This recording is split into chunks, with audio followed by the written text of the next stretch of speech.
Welcome. It is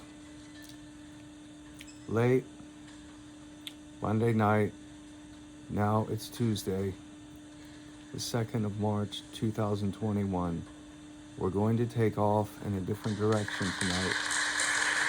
We are going to defend the anti-slavery, Renaissance Promethean, Neoplatonist, American founders, the best of the founders, the best of our forebears, who were all anti-slavery. There's no good one that was not anti-slavery. There's no such thing as being good and being pro-slavery.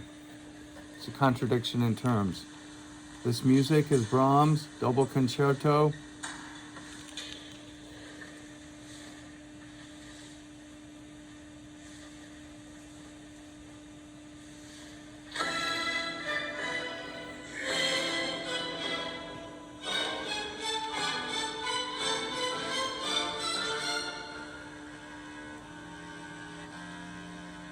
This is Opus 102.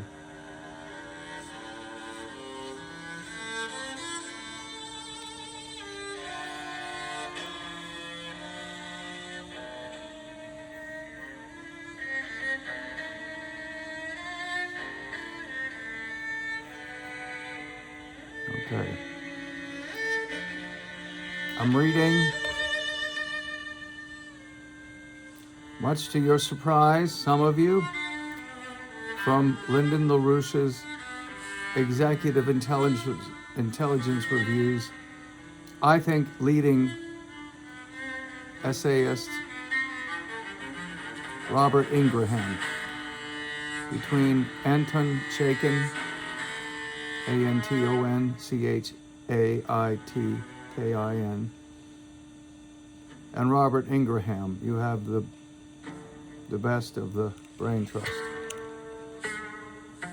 that had been with Lyndon LaRouche and remains with the organization.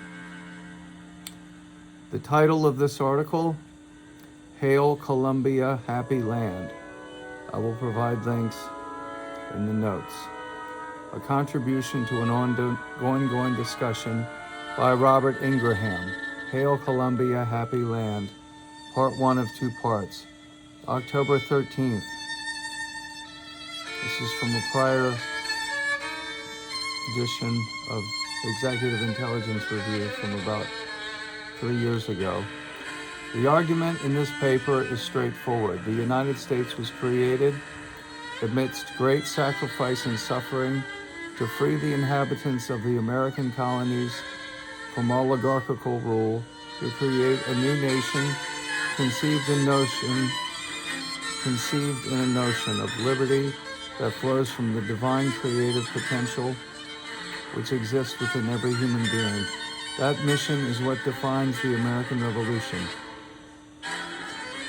That mission which defines the American Revolution is to end the oligarchical oppression of humanity.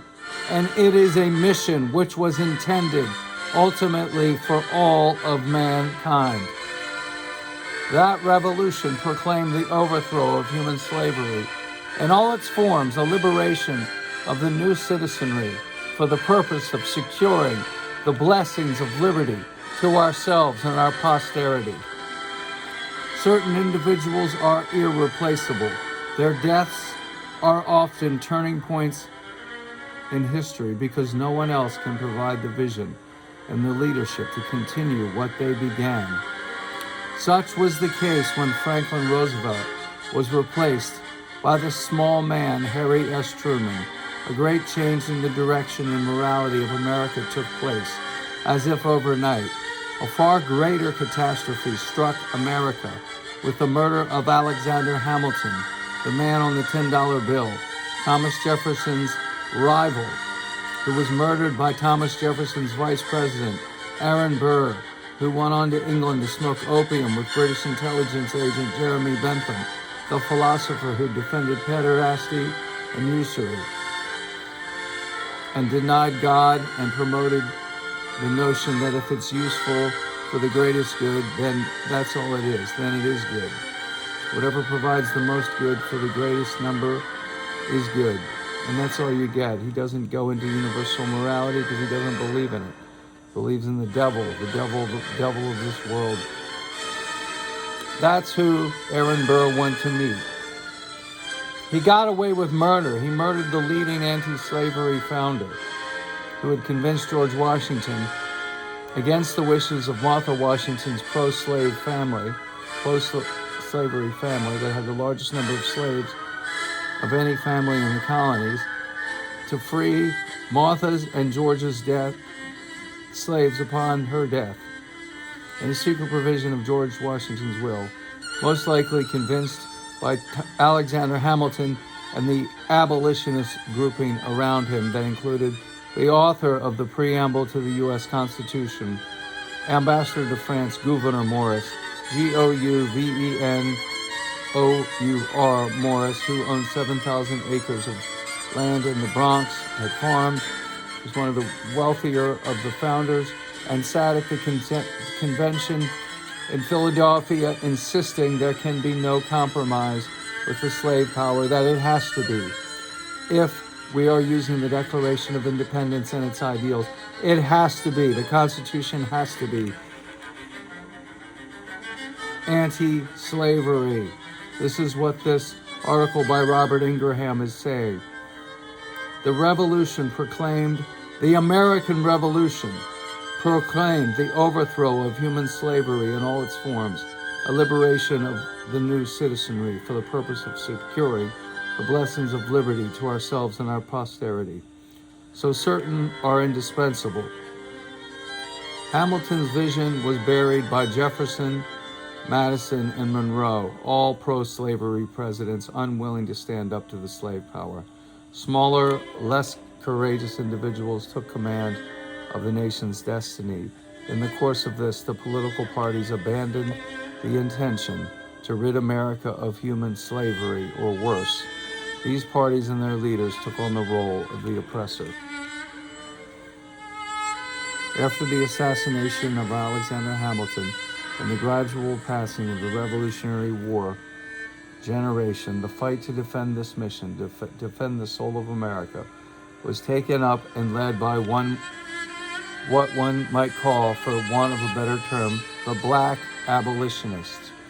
These leaders fought relentlessly under increasingly horrible conditions to preserve the intention of 1776, to keep the ongoing work of that revolution alive. Within their ranks were truly heroic Americans. In the course of this paper, we shall meet some of them. Peter Williams, Jr., Samuel Cornish, Richard Allen, Charles Bennett Ray, James McCune Smith, and better-known individuals such as Frederick Douglass. We shall meet the extraordinary William Brown and James Hewlett.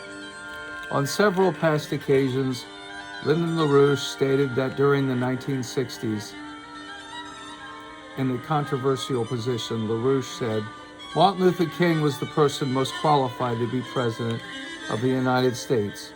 Wait, some of us were perplexed or even dismissive.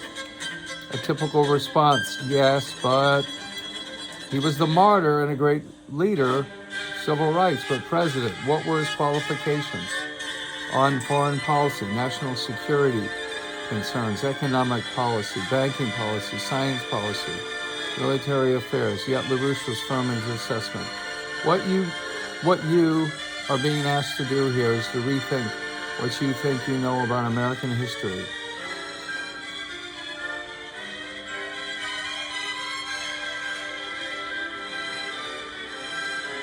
Everyone has heard the words, but read them again, if possible. Imagine that you're reading them through the mind of an American in 1776.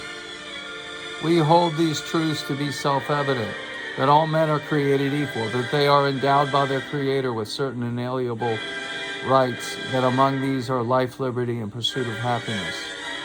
That to secure these rights, governments are instituted among men, deriving their just powers from the consent of the governed. In 1787, we, the people of the United States, in order to form a more perfect union, establish justice, ensure domestic tranquility, provide for the common defense, promote the general welfare, and secure the blessings of liberty to ourselves and our posterity, do ordain and establish this Constitution for the United States of America. This is a proclamation of an anti-oligarchical, anti-Hobbesian, as in Thomas Hobbes' view of man in the state of nature having a life that's short, nasty, solitary, poor, and brutish, and that man needs to be placed under a leviathan, a tyrant, a strong government to prevent him from hurting himself and hurting others. Well, this is an anti-Hobbesian view. Thomas Hobbes was writing in the aftermath of the English Civil War and sought authoritarian leadership to stop the revolutionary Jacobin terror chaos of Oliver Cromwell and his minions, who murdered many and were most cruel to the monarchy. Beheading, of course, Charles I. If possible, imagine yourself as an American back then. This is the proclamation of an anti-oligarchical, anti-Hobbesian worldview. It is a declaration of human freedom that proclaimed the death of the oligarchical outlook. It is meant for all Americans, and implicitly, the U.S. Declaration and Constitution defines America's mission in the world at large, and that mission is for the whole world, and those two documents are for the whole world to apply in their respective nations in their own ways. A clear anti-colonial and anti-imperial call to arms. A declaration to defend and uplift all of the people, such as America's true identity, its raison d'etre, its reason for existence. America's reason for existence, the illegitimacy of the enslavement or subjugation of human beings, was decisively settled 2,400 years ago in Plato's dialogue, the Meno, where he demonstrates through the physical recreation of the Pythagorean theorem, the spark of creative reason, which exists within every human being. There are no lesser races, classes, or nationalities. Each human being possesses a potential for discovery, invention, creation, and agape. That is the universal human identity. It was the European oligarchies who brought slavery into the New World, and it was the British Empire which during the 17th and 18th century forced slavery on the unwilling American colonists. American slavery, together with the other forms of oppression cited in the Declaration of Independence, were entirely the creation of the British monarchy and its official arms. The American Revolution was precisely a victory over that oligarchical domination and the greatest victory over human slavery in history. It would be an egregious, fatal error to create a dichotomy between the issue of Hamiltonian economics and the fight to eradicate slavery. Hamilton recognized no such division. Neither did John Jay, the first Chief Justice of the Supreme Court, Gouverneur Morris, the author of the preamble and the defender of anti-slavery and eliminating slavery from the Constitution and from the Republic at the beginning. And neither did George Washington think this. In other words, to make a dichotomy between the kind of economics necessary to eradicate slavery. We've got Hamiltonian economics designed to make us self-reliant and build up the nation into a manufacturing power that would be self-sufficient and self-reliant and eliminate the need for slavery, make it obsolete. The economics is necessary to make slavery obsolete. Jefferson didn't understand that. But John Jay, Gouverneur Morris, and George Washington did. It is all one piece. It is woven together like the 13 stripes of the American flag. During the period when he was leading the fight for the convening of the convention, of the Constitutional Convention, and later when he was defining and enacting his system of public credit, Alexander Hamilton was also the founder of the New York Manumission Society, which is an abolitionist society, and a founder and sponsor of the African Free School. That's Alexander Hamilton. Thomas Jefferson did no such thing. More to the point, the content and intent of Hamilton's economic policies are all grounded in the notion of human advancement, upward human progress based on the creative potential which exists and must be encouraged within every human being without exception. Hamilton's closest friend and ally, Gouverneur Morris, was, if anything, a more vocal and fierce opponent of the slave power than Hamilton himself. As early as 1777, Morris had drafted provisions for the New York State Constitution, which would have emancipated all of the slaves in New York State. At the Philadelphia Constitutional Convention in 1787, Gouverneur Morris waged a heroic fight to stop the adoption of the 3/5 clause, a demand by the South to ensure their political domination over the new nations.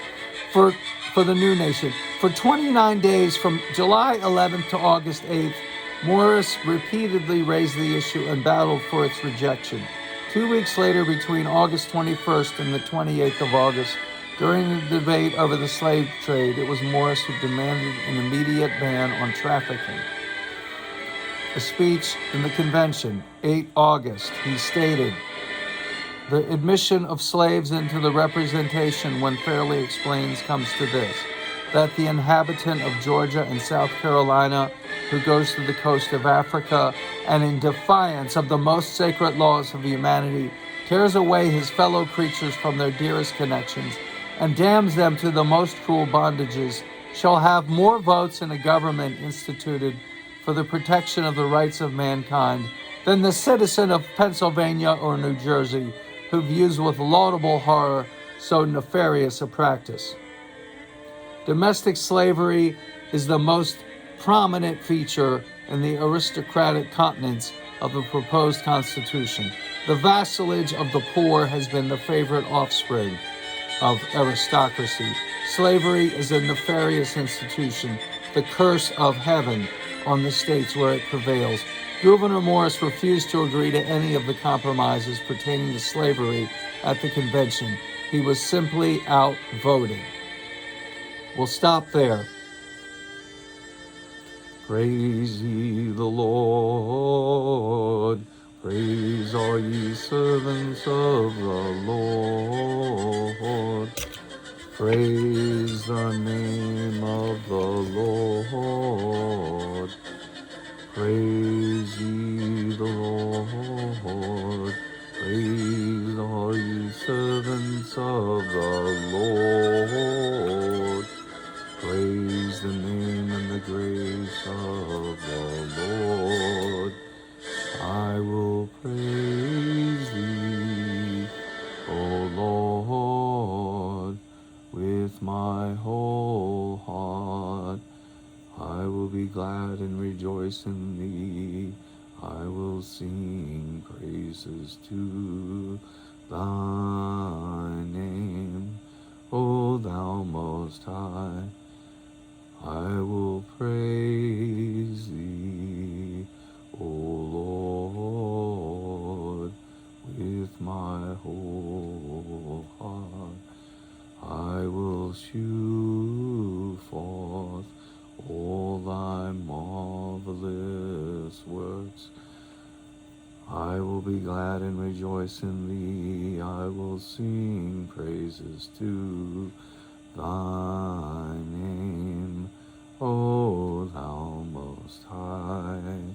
When mine enemies, ignorance, selfishness, anger, pride and envy, attachment to the body and things of this world, putting that ahead of God, are turned back, when the poisons are turned back, ignorance, forgetting who we are, forgetting that we're son and daughter of God, the mind of clear light, selfishness, acting accordingly, like a hungry ghost, or an animal, or a hell being, with anger and attachment to the body, clinging like a beggar, pride and envy, when we're clinging to all of these false notions of the body, temporary, we've fallen out of it. We've fallen out of the great perfection. So when thine enemies are turned back, they shall fall and perish at thy presence. Okay, we did the first 3 verses of Psalm 9. Now let's do the refrain of Psalm 11. In the Lord put I my trust. How say ye to thy soul, flee as a bird into your mountain. In the Lord put I my trust. Now a word about the dakinis that I'm holding up. One of them. These are only terrifying to the evil. These are protectresses of the righteousness, the eternal righteousness, the fierce protectors who come in an instant, and they're known as sky dancers or skywalkers. In Tibetan, the word is dakini, D-A-K-I-N-I. Thank you for watching. More later on Hail Columbia.